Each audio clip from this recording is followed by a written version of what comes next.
अंधेरी हवेली की साया वो रात कुछ अलग सी थी।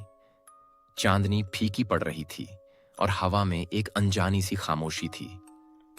गांव के किनारे स्थित पुरानी हवेली की दीवारें समय के साथ जर्जर हो चुकी थीं, पर उसकी कहानियां आज भी लोगों के होठों पर थीं। कहते हैं कि उस हवेली में एक आत्मा का वास है, जिसका चेहरा अंधेरे में झांकता दिखाई देता है।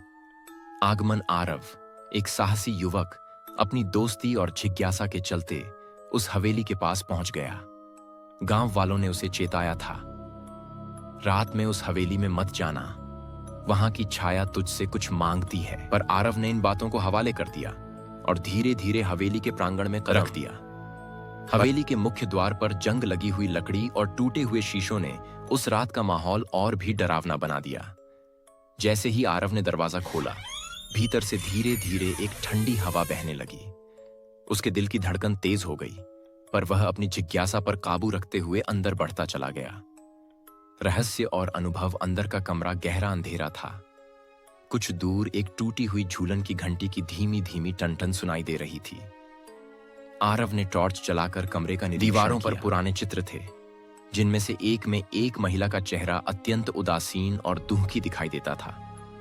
उसे ऐसा लगा मानो वो उस चित्र की निगाहों से बात कर रही हो। जब आरव आगे बढ़ा तो अचानक कमरे के एक कोने उसे एक हल्की सी छाया दिखी। वो छाया धीमे धीमे हिल रही थी, मानो कोई अदृश्य ताकत उसे बुला रही हो। आरव ने धीरे से कदम बढ़ाया और तभी दरवाजे की चरमराहट, फर्श पर खरोंच की आवाज और एक ठंडी सी सांस की झंकार हुई। उसकी आत्मा कांप उठी, पर जिज्ञासा ने उसे रोक लिया। आत्मा का रहस्य अचानक एक धुंधली आकृति सामने आई। उसकी आंखों में गहरी पीड़ा और एक अजीब सी उदासी थी। आत्मा ने बिना बोले आरव की ओर इशारा किया, मानो उसे कुछ बताना चाहती हो। आरव ने झटपट अपना फोन निकाला और उस आकृति की तस्वीर लेने की कोशिश की, पर जैसे ही उसने बटन दबाया, फोन पर अजीब सी चीख सुनाई दी और स्क्रीन पर केवल अंधेरा ही नजर आया। उस पल आरव के मन में कई सवाल उठने लगे। क्या ये आत्मा किसी दर्द भरी कहानी का हिस्सा है? क्या उसने कुछ अनुभव किया होगा जिसे वो आज भी नहीं भूल पाई?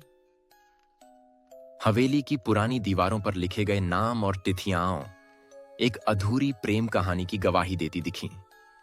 सच्चाई का खुलासा आरव ने हवेली के पुरानी दस्तावेज और किताबें खोजने का निर्णय लिया। उसे एक टूटी हुई डायरी मिली, जिसमें हवेली के पिछले मालिक की पत्नी की लिखी हुई कहानी थी। बताया गया था कि उस महिला की मृत्यु रहस्यपूर्ण परिस्थितियों में हुई थी।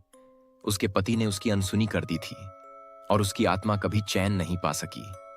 वह चाहती थी कि लोग उसकी कहानी सुनें और उसके दर्द को समझें।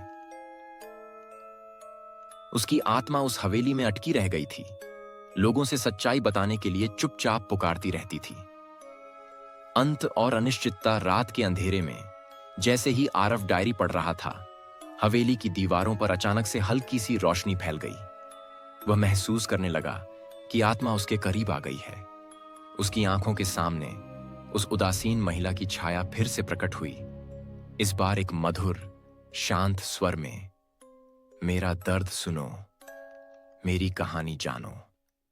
आरव की आंखों में आंसू आ गए। उसने ठान लिया कि वह इस कहानी को बाहरी दुनिया तक पहुंचाएगा।